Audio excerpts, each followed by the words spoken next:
ተከፈተ። መንፈስ ቅዱስም በአካል መልክ እንደ ርግብ በእርሱ ላይ ወረደ። የምወደው ልጄ አንተ ነህ፣ በአንተ ደስ ይለኛል የሚል ድምፅም ከሰማይ መጣ። ኢየሱስም ሊያስተምር ሲጀምር ዕድሜው 30 ዓመት ያህል ሆኖት ነበር።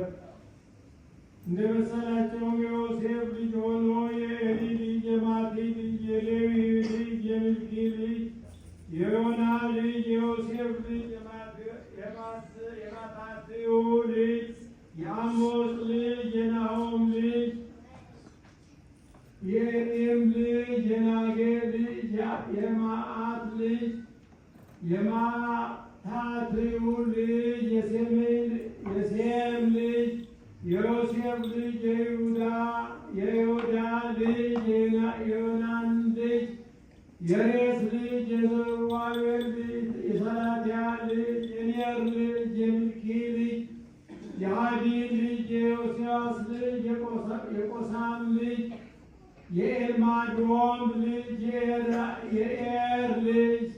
የዮሴፍ ልጅ፣ የአልዓዛር ልጅ፣ የአራም ልጅ፣ የማጣት ልጅ፣ የሌዊ ልጅ፣ የስምዖን ልጅ፣ የይሁዳ ልጅ፣ የዮሴፍ ልጅ፣ የዮናን ልጅ፣ የኤልያቄም ልጅ፣ የሜልያ ልጅ፣ የማይናን ልጅ፣ የማጣት ልጅ፣ የናታን ልጅ፣ የዳዊት ልጅ፣ የእሴይ ልጅ፣ የኢዮቤድ ልጅ፣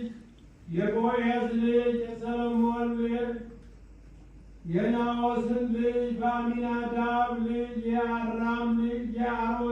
የአሮኒ ልጅ፣ የኤስሮም ልጅ፣ የፋሬስ ልጅ፣ የይሁዳ ልጅ፣ የያዕቆብ ልጅ፣ የይስሐቅ ልጅ፣ የአብርሃም ልጅ፣ የታራ ልጅ፣ የናኮር ልጅ፣ የሴሮር ልጅ፣ የራጋው ልጅ፣ የፋሌቅ ልጅ፣ የአቤር ልጅ፣ የሳላ ልጅ፣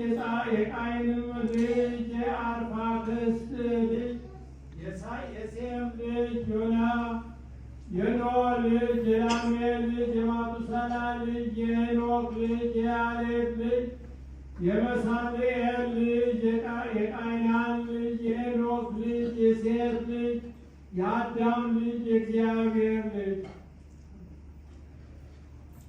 ይቀልጥ በሰማን ሰደቃቲ ቃል ሞሪ በነቢያት ቤት ቃል ጋይሆ